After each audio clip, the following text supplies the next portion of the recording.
தீர்களால் சுகமாகவில்லை, அநேக மெடிசனால் சுகமாகவில்லை, எல்லாரையும் பார்த்தாச்சு சற்றாயிலும் குணமடையவில்லை, ஆசிகளை இழந்து விட்டது. இப்போ இயேசுவை குறித்து இயேசு சுகமாக்குவார், இயேசு விடுதலை கொடுப்பார் என்கிற ஏதோ ஒரு காரியம், ஒரு வார்த்தை அந்த அம்மா காதில் விழுந்ததுனால இப்போ இயேசுவை குறித்து சிந்திக்க ஆரம்பித்தார். இயேசு அந்த ஊருக்கு வருகிறார் என்று கேள்விப்பட்ட உடனே இப்போ வஸ்திரத்தை பிடிக்க போகிறேன், அப்படி அங்கேயே பிடிக்க போகிறேன், அதை தொட போகிறேன், அதை தொட்டால் கூட ஆமாம் அவரை தொடர்ந்து முயற்சி பண்ணுறேன், அவர் தொடரலான்னு பரவாயில்ல, அவர் ட்ரெஸ்ஸையாவது தொட விரும்புகிறேன், அதை நான் சுகமாவேன்னு சொல்லி வீட்டுக்குள்ளேருந்து வரும்பொழுதே சுகமாக்கப்பட்டது.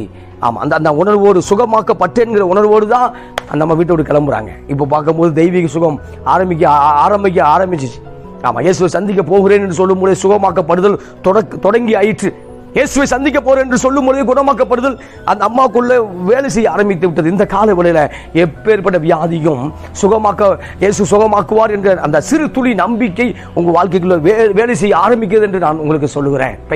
அதில் பார்க்கும்போது கர்த்தருடைய ஆவியை நமக்கு தொடர்ந்து பேசுவாராக.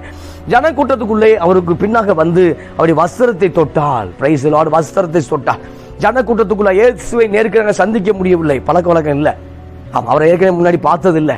இப்போ உடனே போய் அவரை உடனே என்ன செய்ய முன்னாடி பார்த்துட முடியாது, வாய்ப்பு இல்லை. இப்போ பார்க்கும்போது பின்னாக போய் பின்னாடி தொட்டதை போடுற உடனே அதை பார்க்குறேன். ஆமாம், உடனே அவருடைய உதரத்தின் ஊரல்